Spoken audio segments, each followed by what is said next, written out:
ছোটদের সুন্দর জীবন নিশ্চিত করাই ছিল বঙ্গবন্ধুর লক্ষ্য। আজকের শিশুরাই হবে আগামী দিনের স্মার্ট বাংলাদেশের কারিগর। সমৃদ্ধ বাংলাদেশ গড়তে সকলকে প্রস্তুত হবার আহ্বান জানিয়েছেন প্রধানমন্ত্রী শেখ হাসিনা। সকালে গোপালগঞ্জের টুঙ্গিপাড়ায় প্রাথমিক শিক্ষার্থীদের সাথে মত বিনিময়কালে এসব কথা বলেন তিনি।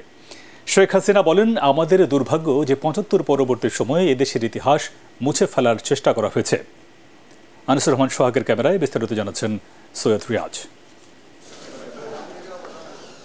প্রধানমন্ত্রী গোপালগঞ্জ সফরের দ্বিতীয় দিনে টঙ্গিপাড়া মাল্টিপারপাস পৌর সুপার মার্কেট পরিদর্শন করেন। এখানে স্থানীয় রাজনৈতিক নেতা ও ব্যবসায়ীদের সাথে কুশল বিনিময় করেন তিনি।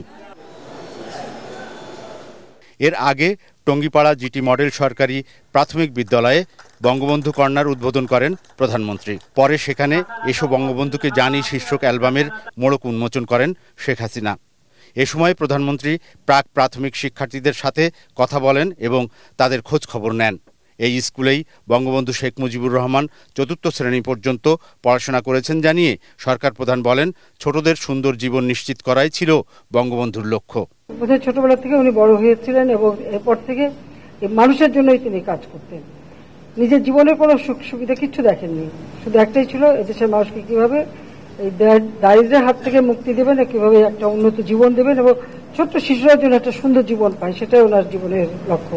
প্রধানমন্ত্রী বলেন, ৭৫ পরবর্তী যে ইতিহাস মুছে ফেলার চেষ্টা হয়েছিল সেটা সবার জানা উচিত।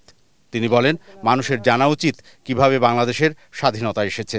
ইতিহাসকে তুলে ধরা ছবির মাধ্যমে, ছবিতে আসলে কথা বলে এবং ইতিহাস জানার সুযোগ ছোট শিশুরা সুযোগ পাচ্ছে, সেটা করার জন্য আমি সত্যি আন্তরিক ধন্যবাদ জানাচ্ছি। তোমার লেখাপড়া শিখে বড় হও, কারণ স্মার্ট বাংলাদেশ গড়ে তুলবো। সেই বাংলাদেশে তো তোমরাই হবে আসল স্মার্ট, যা দেশ চালাবে, তাই না?